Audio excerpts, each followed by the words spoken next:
Hello, thank you very much for joining us today. I'm here with Dr. Mounir Khelifa from our Tunisia Emerging Identities in North Africa program, and I am taking this opportunity to speak with him a little bit more about the program. So thank you, Mounir, for joining us. And if you could begin with letting us know a little bit more about yourself and how you came to work with SIG, I would appreciate it. Thank you, Ian. My background is English literature. I have a PhD in English from Yale University and an MA from the Sorbonne. And I teach currently English Lit at the University of Tunis. In 2005, I was an advisor in the cabinet of the Minister of Higher Education, and SIT came to set up a program. And I was the person in the cabinet who dealt with international cooperation of this sort. So naturally, I have gotten in touch and kept contact with SIT Study Abroad representative in Tunis. And when I left the cabinet, I was amicably asked to supervise the program. This is how I came to be the academic director of the Tunisian program. Thank you very much for sharing that with us. And as we know here in America, Tunisia has gone through quite the transformation recently. So I'd like to hear a couple of your thoughts on what makes your program so unique and why you think SIT Tunisia has a lot to offer for the American student looking to study abroad in general or in the Middle East and North Africa region. Tunisia, as everyone knows, has started the political and social phenomenon dubbed the Arab Spring. In December 2010, a young man burned himself, and that was followed by popular insurrection that swept away the dictatorship. And after the collapse of the dictatorship, an interim government and a democratic transition was set up, which is still ongoing. Elections will be held in October, at the end of October, that will bring in a legitimate government for 5 years. So all these years, what we have seen in Tunisia is democracy building, setting up institutions of liberal representation, the organization of civil society as part of this process, youth and women organization, social engineering and entrepreneurship were also part of why perhaps Tunisia, among all the other Arab Spring countries, seems to present a tolerably working democracy building process. Our program, which was on popular culture, has been inflected precisely to reflect and examine this democracy building. Anyone coming to the Tunisian program will see for themselves by interacting with political actors, but also with women NGOs and youth NGOs and media people and social media people, how precisely the Arab Spring seems to be giving the fruits, revolutionary fruits that it promised at the very beginning. So any students in the program will learn a great deal, immensely, about what is working and what is not working, and could compare for themselves, of course, what the problem may be in other countries of the Arab Spring where there seems to be failure.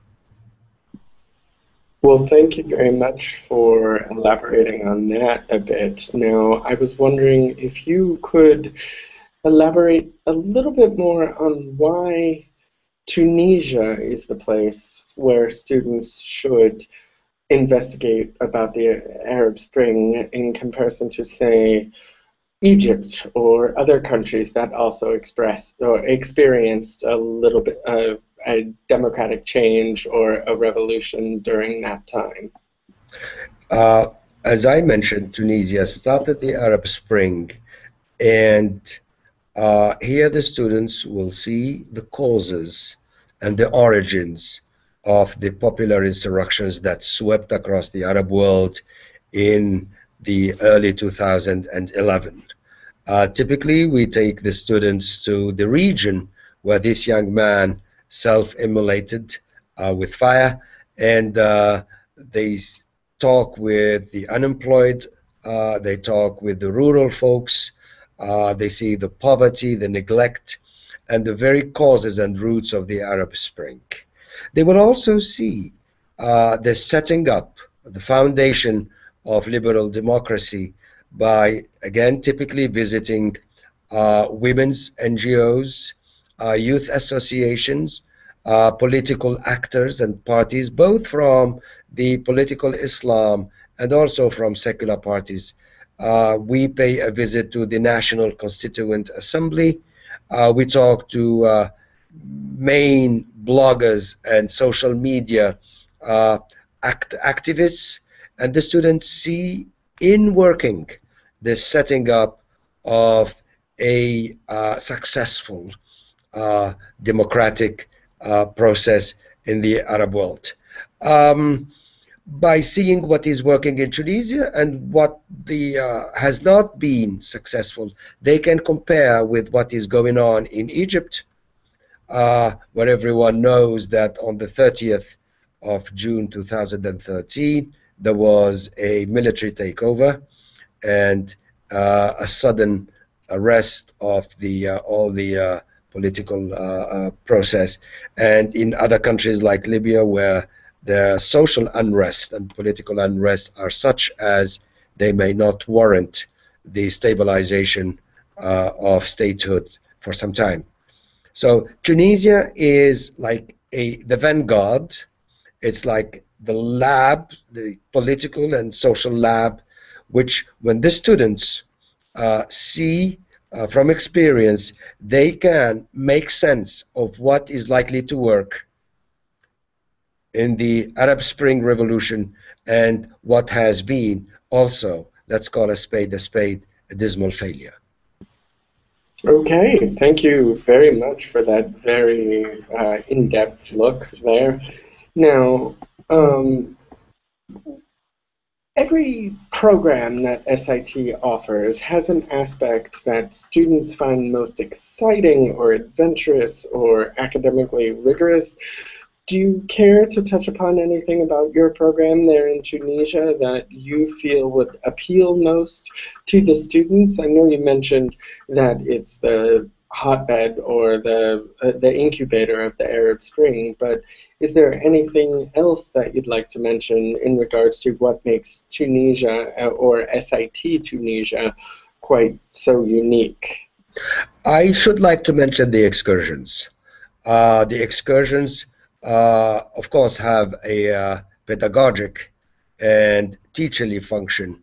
And when we travel throughout the country, and we have two excursions, one to the south and one to the north of the country, uh, spanning over 2 weeks, all in all, the students see for themselves uh, the origin of the revolution started up in 2010, but also see the extraordinary dynamism of civil society at work in these regional parts of the country. They will see women's organizations, they will see youth and employment organizations, they will see political parties at work, and they will see the vibrancy of the Arab Spring. Uh, uh, when based in Tunis, also typically we receive lecturers not only from the academy, from Tunis University and Al Manar and Manuba universities, but also from political actors, from social entrepreneurs, from artists, from media people that come to our students and lecture about one of the aspects in their work and life that touches upon the, again, the democracy building process undercurrent in Tunisia. Wow, thank you very much. That sounds like a program that I definitely want to come on very soon. So, now I don't want to take up too much more of your time, but if there's anything that you wish you could let the students know directly, something that you've heard other students want to know, or something just to take away from this little chat that we've had, what would that be? What I've heard most often reiterated by students is that not only in this program they have learned a great deal and in depth about Tunisia and the Arab Spring and political science issues like civil society, political party, women's organizations, role of social media, but also by being in Tunisia, they have learned immensely about the Arab world and the Arab Spring. So by coming to Tunisia, as it were, the student will have surveyed in those 4 months the major social and political movements and currents and phenomena racking from Morocco to the west to the Gulf states. Tunisia is, in a nutshell, the Arab world now in the 21st century. Well, thank you very much, Mounir, and I hope that we can continue this along as the program develops and the semesters continue. And I look forward to hearing about what your students may be doing there in Tunisia. Thank you, Ian.